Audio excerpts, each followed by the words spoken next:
Saturday, 11 July 1942. Dear Kitty, Daddy, Mommy, and Margot can't get used to the sound of the Westertorn clock yet, which tells us the time every quarter of an hour. I can.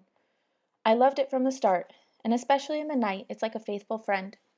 I expect you will be interested to hear what it feels like to disappear. Well, all I can say is that I don't know myself yet. I don't think I shall ever really feel at home in this house, but that does not mean that I loathe it here. It is more like being on vacation in a very peculiar boarding house.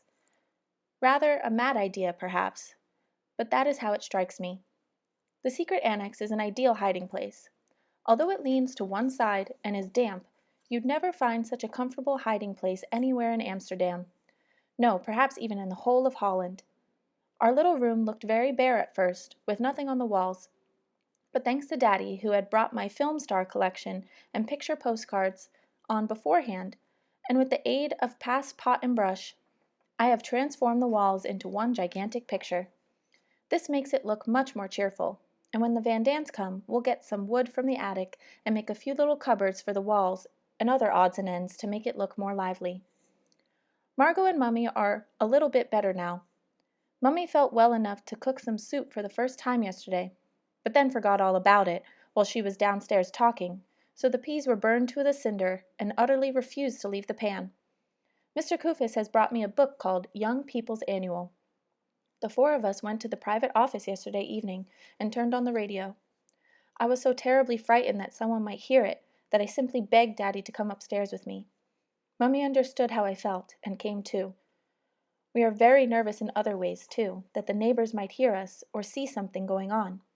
We made curtains straight away on the first day. Really, one can hardly call them curtains. They are just light, loose strips of material, all different shapes, quality, and pattern, which Daddy and I sewed together in a most unprofessional way. These works of art are fixed in position with drawing pins, not to come down until we emerge from here. There are some large business premises on the right of us, and on the left a furniture workshop. There is no one there after working hours, but even so, sounds could travel through the walls. We have forbidden Margot to cough at night, although she has a bad cold, and make her swallow large doses of codeine. I am looking forward to Tuesday when the Van Dans arrive. It will be much more fun and not so quiet. It is the silence that frightens me so in the evenings and at night. I wish like anything that one of our protectors could sleep here at night. I can't tell you how oppressive it is never to be able to go outdoors. Also, I'm very afraid that we shall be discovered and be shot. That is not exactly a pleasant prospect. We have to whisper and tread lightly during the day. Otherwise, the people in the warehouse might hear us. Someone is calling me. Yours, Anne.